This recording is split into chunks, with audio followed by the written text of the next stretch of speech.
that's part of the problem, is that there is a little bit of wiggle room with many of these safety issues, right? There's lots of folks that will jump out of the airplane with the riser cover open and nothing bad will happen. They'll take 4 seconds between groups. Yeah, nothing happened. Yeah, because the other group was a bad group of free flyers and they were migrating sideways and they moved away by accident, to save their life. And they go, yeah, we've been doing this for years, Click. See, there's no bullet in the chamber. Click. See, it's perfectly safe. Click. See, 3 in a row. So we have to recognize that often our small evidence data set is not large enough to show us the overall effect of our behavior.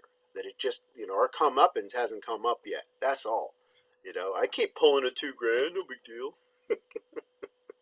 You have to see this from the larger perspective of what is likely to happen eventually. And yeah, that means sometimes we have to speak up in a way that is really a great term that I learned. Skillful means to communicate important ideas. Skillful means a way to express yourself that doesn't, fan the flame of their ego and therefore their defensiveness and their program to make you wrong, right?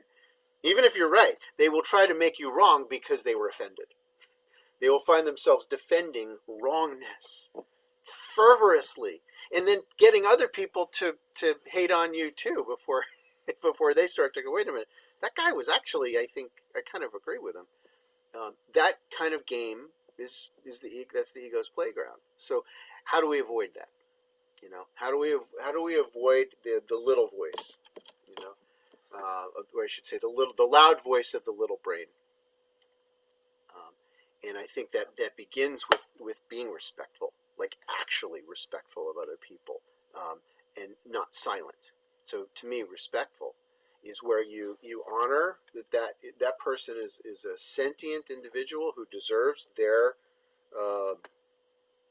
what's the better word? Pride, regalness, self-esteem. Pick one. They deserve that. And at the same time, they don't deserve to die a horrible death, even if they're an idiot. And so I think it's important to just come up and sort of, hey, I was thinking that maybe, and there's ways, and if you observe really great communicators, there's a politically smooth way to be savvy, and guile maybe is another word that could there's a way, and you just have to come up to it with your initial velocity and then downshift a little bit on your way to saying something. Slow down a little bit and go, all right, how can I do this where I don't come off as meek, I don't come off as fear-based, that I'm just communicating something that I really believe is the truth that could save somebody's life. Do it all the time. And I know that I've stepped on toes. I know I've come off as a pompous ass. Everybody that knows a lot will come off as a pompous ass sooner or later to those who are insecure, right?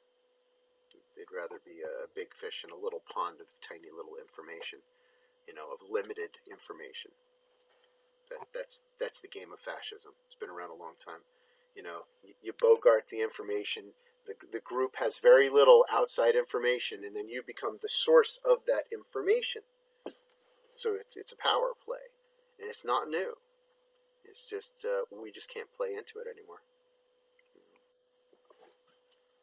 So there's that. Each of us is born to be brilliant. We are not born to be boring, to be mundane, and we're not born to toe the line of safety so much that we don't live.